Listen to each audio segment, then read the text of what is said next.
ఓం మహాగణపతయే నమః. ఓం గురుభ్యో నమః. ఓం వాసవి కన్యకా పరమేశ్వరీ పాదారవిందలములకు నమస్కారము. ఓం హ్రీం శ్రీం శ్రీవాసవి కన్యకా దేవి పురాణము పంచదశాధ్యాయము. శ్రీవాసవీదేవి విశ్వరూప దర్శనమును గూర్చియు 102 గోత్రీయులైన ఆర్యవైశ్య దంపతులు వాసవి కన్యకతో గూడి అగ్నులలో ప్రవేశించి పరంధామమును చేరిన వైనమును గూర్చియు సాలంకాయనుడు మణిగుప్తాదులకు వివరించిన తదుపరి ఇంకను ఇట్లు చెప్పసాగెను. ఓ మణిగుప్తాదులారా, అచ్చట విష్ణువర్ధనుడు పద్మసేనమును వీడి పరిచారకులు ముందునడువగా ఏనుగు మీద గూర్చుండినవాడై చతురంగ బలములచే సేవింపబడుచు సంతోషముతో ప్రయాణమై సూర్యోదయ కాలమునకు భగ్నమను పేరుగల పురమును చేరెను. అంతనా సమయమందు పెనుగొండ నుండి వచ్చుచున్న దూతలు చక్రవర్తికి దారిలో ఎదురువచ్చి వారి సన్నిధికి జేరి శిరములు వంచి అంజలులు గావించిరి. రాజు దూతలను జూచి సకలము సిద్ధమైనదా ఏమని యడిగెను. సార్వభౌముని వాక్యమును వినియు నా భటులు సమాధాన వాక్యమును చెప్పుటక శక్తులైరి. అనంతరము వణకుచుండెడి ఆ దూతలను గాంచి విష్ణువర్ధనుడు భయపడవలదు. మీరలున్నదున్నట్లు సరిగజెప్పుడు అని పలికెను. అంతటా నా దూతలు రాజశ్రేష్ఠునితో, ఓ రాజా, ఆ వైశ్యులందరూ వివాహ మహోత్సవమని పట్టణమును లెస్సగా నలంకరించి కన్యకతో గూఢ అగ్నిని ప్రవేశించిరి అని జరిగిన ఉదంతమంతటిని విన్నపించిరి. విష్ణువర్ధనుని దుర్మరణము యువరాజు పరితాపము. దూతలట్లు చెప్పుచుండగనే భ్రాంతములైన ఇంద్రియములతో చక్రవర్తి హా ఇదేమి యని పలికి పరితప్త ప్రాణుడయ్యెను. అంతటా ఆ సార్వభౌమని ఎదుట అష్టభుజియై అనేక శస్త్రాస్త్రములు ధరించినదియై ప్రచండ తేజముతో ప్రకాశించుచున్న అతి భయంకర కారికామూర్తి అవతరించి నిలచినట్లయినది. క్షణములో ఆమె మధురమంజుల మనోజ్ఞమూర్తి అయిన వాసవి కన్యకగా మారి కనిపించినది. మరుక్షణములో ఆమెయే దుర్గయే, చండియే, మహాకాళియే అనేక రూపములు ధరించుచు వికటాట్టహాసముగా వించినది. అనంత బల సంపన్నుడనని విర్రవీగినవాడును, అత్యంత నిరంకుశుడును, అసంఖ్యాత సైన్యసమేతుడును, నాకు ఎదురులేదని అహంకరించినవాడునునైనా ఆ మూర్ఖ సార్వభౌముడు భోనభోంతరములు దద్దరిల్లజేయు పిడుగు ధ్వని వంటి ఆ కాళికాట్టహాసధ్వనిని విన్న మాత్రముననే శిరస్సు 1000 ముక్కలుగా పగిలి క్రింద పడెను. ఆ భయంకర దృశ్యమును చూచిన మంత్రులు, సేనాధిపతులు, సైనికులు అందరునూ భయకంపితులైరి. వారు పశ్చాత్తప్తులై భీతచిత్తులై వాసవి కన్యకా పరమేశ్వరీ భక్తులై ఆ దేవిని కీర్తింపసాగిరి. అంత ఒక్క క్షణకాలము లోపల ఆ విష్ణువర్ధనుని శరీరము నుండి నిప్పువంటి ఒక జ్యోతి బయల్వెడలి పెనుగొండలో అర్చావతారాయై వెలసిన శ్రీవాసవి కన్యకా పరమేశ్వరీదేవి పాదసీమకు చేరి ఆమె దివ్యచరణములలో లీనమైపోయినది. ఆ జ్యోతిననుసరించి పరుగుపరుగున పెనుగొండ నగరమునకు చేరిన చక్రవర్తి యొక్క సమస్త పరిజనులను వాసవి కన్యకాపరమేశ్వరీ దేవి అర్చావతారమూర్తికి పదే పదే ప్రణమిల్లిరి. ఆ జగన్మాతలీలను ముక్త కంఠములతో గానము చేసిరి. తన్మయులై వాసవి కన్యక దేవి నామమును భజించిరి. అంత సార్వభౌముని యమాత్యుల ఆదేశానుసారము అతివేగముగా ప్రయాణము చేయగల కొందరు భటులు ఈ వార్తను పద్మసేనపురములోనున్న విష్ణువర్ధనుని కుమారుడైన రాజేంద్రునకు తెలుపుటకు తరలిపోయిరి. విష్ణువర్ధనునకు కలియుగములో అపారమైన అపకీర్తి వచ్చిపడినది. సకల దేశములలో పట్టణములలో మారుమూలలోని పల్లెపట్టులలో గూఢ చాతుర్వర్ణముల వారు చక్రవర్తిని మాటిమాటికి నిందించుచు ధర్మరక్షణకై దేహత్యాగము చేసిన వైశ్యులను మిక్కిలిగా స్తోత్రము చేయసాగిరి. పద్మసేనపురమున చక్రవర్తి భటులు తెచ్చిన ఘోరవార్తను విన్న యువరాజైన రాజేంద్రుడు ఆడుకపోత పక్షివలే దీనుడై శోకసంతుప్తుడై బహుభంగుల విలపించెను. అంత రాజపురోహితుడైన ధౌమ్యుడు వాని నోదార్చి, ఓ రాజేంద్ర, ప్రాణులందరకును తమ పూర్వజన్మ కర్మము వలన జనన మరణములు సంభవించును. ఇవి ప్రకృతి సిద్ధములు. సదాచారపరులు సాధుశీలునైన వైశ్యులను నీ తండ్రి మలినచిత్తుడై బాధించెను. దివ్యగుణ సంపన్నురాలైన వాసవి కన్యకను బలాత్కారముగా వివాహమాడనపేక్షించెను. ఆ దేవి దానిని సహింపక బంధుసహితముగా జ్వలితాగ్నియందు ప్రవేశించినది. ఆ దుష్కర్మ పరిపాకము వలననే ప్రసిద్ధుడైన నీ తండ్రియు పాపచిత్తుడైన ఆయన అనుచరులను హతులైరి. అందువలన నీవు ధైర్యము వీడి దుఃఖింపదగదు. నీ తండ్రి యొక్క పరలోక క్రియలను జరిపించి వైశ్యుల నోరడించి ధర్మరాజు వలె భూమిని పాలింపుము. నీకు శుభమగును అని బోధించెను. అంత రాజేంద్రుడు ముని శ్రేష్ఠుడైన ధౌమ్యునితో, మహాత్మా, సార్వభౌముడైన తండ్రికి ఉత్తమగతులు కలిగించు వీరమరణముగాక ఇట్టి చావు ప్రాప్తించుటకు కారణమేమిటి? సర్వజ్ఞులైన తమరు తెలియజెప్పుడు అని వేడెను. ధౌమ్యుడది విని తన జ్ఞాన దృష్టిచే గతమందలి విషయములను గ్రహించి యువరాజుతో నెట్లు చెప్పెను. ఓ యువరాజా, పూర్వమున మహేశుని కంటిమంటచే మన్మథుడు భస్మమయ్యెను. ఆ భస్మరాశి నుండి భండాసురుడనువాడు జన్మించెను.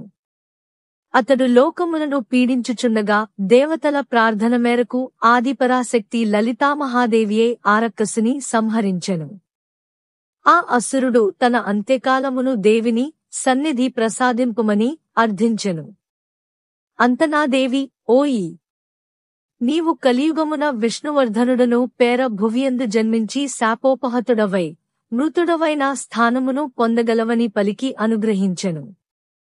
ఆ భండాసురుడు తన తొలి జన్మమున చిత్రకంఠుడను గంధర్వుడుగా జన్మించి కైలాసమున కీర్తికన్యక రూపమున అవతరించిన దేవిని వాంఛించి శాపోపహతుడై మరణించెను. ఆ గంధర్వుడే ఇప్పుడు నీ తండ్రియగు విష్ణువర్ధన సార్వభౌముని రూపమున మానవ జన్మమునంది ఆది పరాశక్తి యొక్క అవతారమగు శ్రీవాసవి కన్యకా దేవిని మోహించెను. అందుచే ఆ కన్యకాదేవి క్రోధమునకు గురియై ఇట్లు దుర్మరణమును పొందెను. కాని పరాంబికచే నిహతుడైన కారణమున నీ తండ్రి సాలోక్యముక్తినందినాడు. అందువలన నీవాతని మరణమునకే దుఃఖించవలదు. ఆ వాసవీకన్యకయే ఆదిపరాశక్తి అయిన పరమేశ్వరి. నీవా మహాదేవిని భక్తితో అర్చించి ఆమె దర్శన భాగ్యమును పొంది ఆ జగన్మాత కృపకు పాత్రుడవు కమ్ము. మా తాపితృ వియోగముచే దుఃఖితులయున్న వైశ్యపుత్రులను ఓరడిల్ల జేయుము అని చెప్పెను. అంతట యువరాజైన రాజేంద్రుడు స్వస్థచిత్తుడై తండ్రికి జరుపవలసిన అపరకర్మలను నిర్వహించెను. పెనుగొండకు రాజేంద్రుని రాక. అనంతరము రాజేంద్రుడు వైశ్యులనోరడించుటకే పరివారములతోనూ మంత్రులతోడను గూడి పెనుగొండకు విచ్చేసెను. బాలనాగరులు రాజేంద్రుని సాదరముతో ఆహ్వానించిరి. అంత రాజేంద్రుడు వైశ్యులను జూచి, ఓ వైశ్యులారా, మా తండ్రి జన్మాంతర కర్మ విశేషముల వలన మరణము పొందెను. విధికృతమును ఎవ్వరునూ తప్పించలేరుగదా. పితృవియోగ దుఃఖము మీకును మాకును సమానమైనది. మీరిక ఈ దుఃఖమును వీడి కుసుమశ్రేష్ఠి కుమారుడగు విరూపాక్షుని వైశ్యాధిపతిగా చేసుకుని మీ పట్టణములను పాలించుకొనవలసినది. మీకును మాకును ఆనందదాయకమైన స్నేహము వృద్ధి బొందుగాక. నా రాజ్యములోని 4వ భాగమును మీకు నేనొసగదెను. మీరు సర్వతంత్ర స్వతంత్రులై సమస్త రాజ్యమును పాలించుకొనుడు. మీరు పితరుల రుణ విముక్తి కొరకు గయలో పిండప్రదానము చేసి వచ్చినంతవరకు నేను మీ భార్యాపుత్రుల వృద్ధుల సంరక్షణకై తగు ఏర్పాట్లు గావించెదను. నా రాజధానిలో పటకుటీరములో నివసించుచు వాసవీకన్యకాదేవిని సదా ధ్యానించుచు మీరాకకే నిరీక్షించుచున్నెదను అని పలికి బాలవైశ్యులను సన్మానించి వారిచే సన్మానించబడి పరివారసమేతుడై తన పట్టణమునకు మరలిపోయెను. అనంతరము ఆ వైశ్యులు 11 దినములు పితృకార్యక్రమములను విద్యుక్త ప్రకారము జరిపి తమ వైభవాధిక్యతననుసరించి బ్రాహ్మణోత్తములకు దానములొసగి కన్యలను ముత్తైదువులను పూజించి పితరులకు పిండప్రదానములు గావించుటకే గురువుతోడను 1000 మంది బ్రాహ్మణుల తోడనుగుడి కాశీయాత్రకు బయలుదేరిరి. మార్గమందు భాస్కరాచార్యుని వలన అనేక పుణ్యకథలను వినుచు పరమపావనమైన ప్రయాగను చేరిరి. సూర్యుడు మకరరాశిని పొందియుండగా వారు గంగాయమున సరస్వతుల సమ్మిశ్రిత స్వరూపమగు త్రివేణి సంగమ తీర్థమందు స్నానమాచరించి బ్రాహ్మణుల వలన ప్రయాగలోని నదీతీర్థ ప్రభావమును విని వివిధ దానములతో విప్రులను సంతృప్తులను చేసి శివరాత్రి వ్రతము చేయుటకై కాశీ క్షేత్రమునకు చేరుకొనిరి. అక్కడ పంచాక్షరీ మంత్రజపము గావించుచు రాత్రి అంతయు జాగరణ చేసి అటుపై అక్కడ 1 మాసము గడిపి గయ వెళ్ళిరి. అంతటా ఆ వయస్సులు గయలో శాస్త్రోక్త విధిని తిలోదక సహితముగా పిండముల నొసగి పితృదేవతలను సంతృప్తులను గావించిరి. గయలో బాలవయస్సులకు వాసవి సాక్షాత్కారము మరియు యంత్ర మంత్ర బింబ పూజావిధులను గూర్చిన ప్రబోధము. అంత ఆకాశవీధిలో నలుదిక్కులయందు ఆ బాలవయస్సుల పితృదేవతలు ప్రత్యక్షులై వారిని ఆశీర్వదించిరి. పితృ సముదాయ మధ్యమందు తటిల్లతవలె మెరసిపోవుచు మధురమంజుల మనోహరాకృతితో శ్రీవాసవీకన్యక ప్రత్యక్షమైనది. అంత వయస్సులు ఆ దేవిని పలువిధముల సంస్తుతించిరి. వారి భక్తికి ప్రసన్నురాలైన వాసవీకన్యక, ఓ బిడ్డలారా, మీ భక్తిని చూచి మీ పితరులాతో గూడి నేనును మిక్కిలి సంతోషించితిని. మీరు అనునిత్యము నన్ను ఆరాధించుచు సమస్త సన్మంగళములను పొందుడు. ప్రతి మాసమందుగాని 2 నెలలకొక సంవత్సరము నందుగాని శుక్రవారము నందుగాని నా జన్మదినోత్సవములందుగాని కల్పోక్త ప్రకారము దీక్షా పూజా వ్రతాదులతో నన్ను ఆరాధింపుడు. నన్ను అర్చించువారికి సమస్త సంపదలను ప్రసాదించెదను.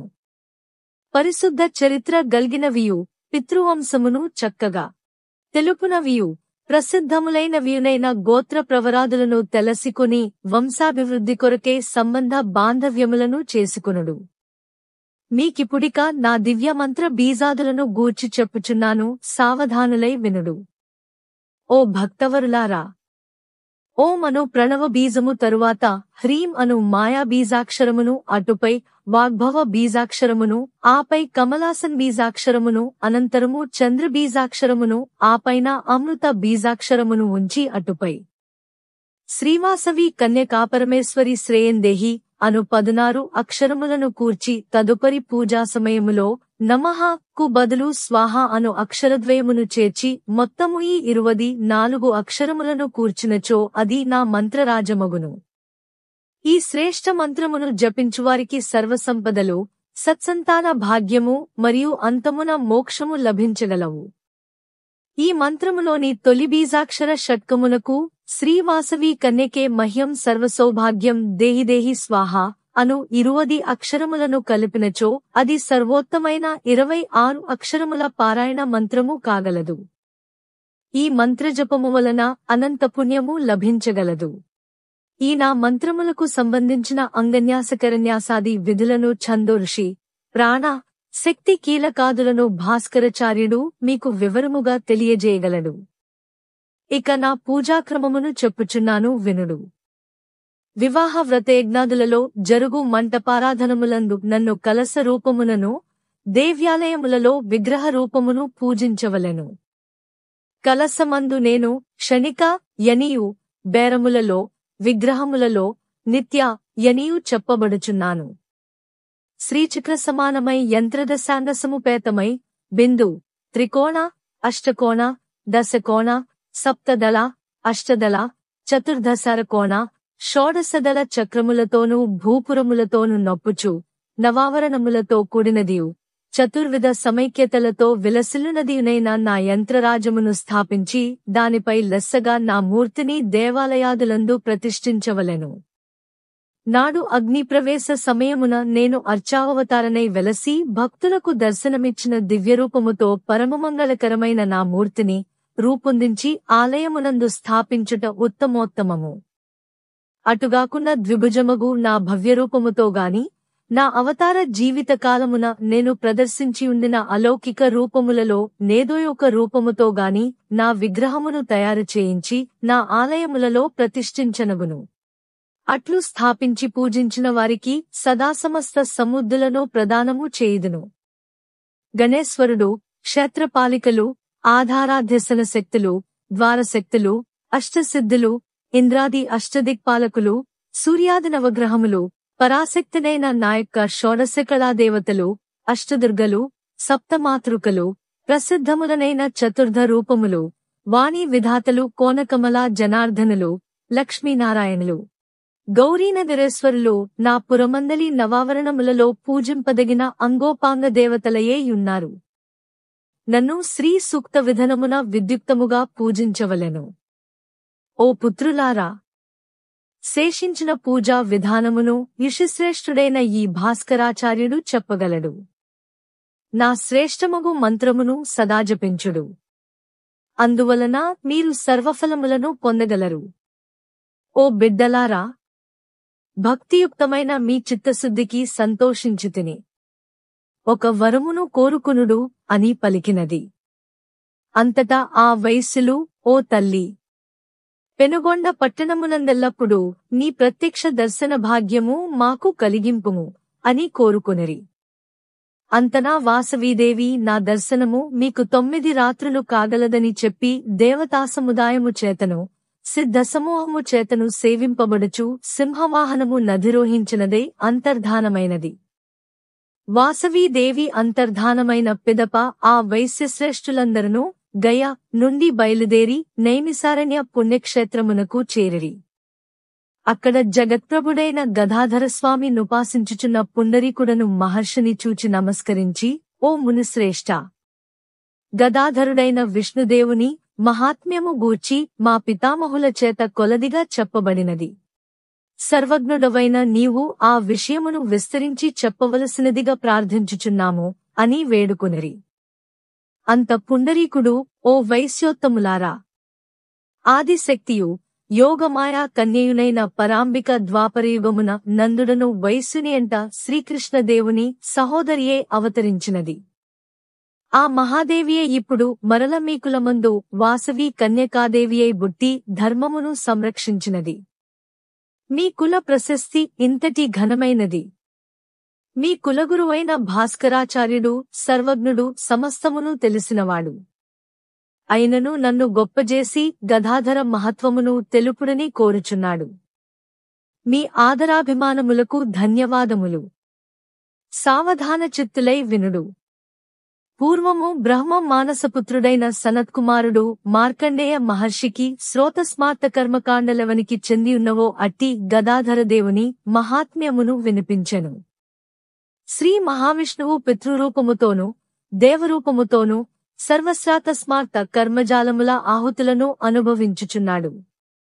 పితృరూపముతో కావ్యమును, దేహరూపముతో హవ్యమును భుజించుచున్నాడు.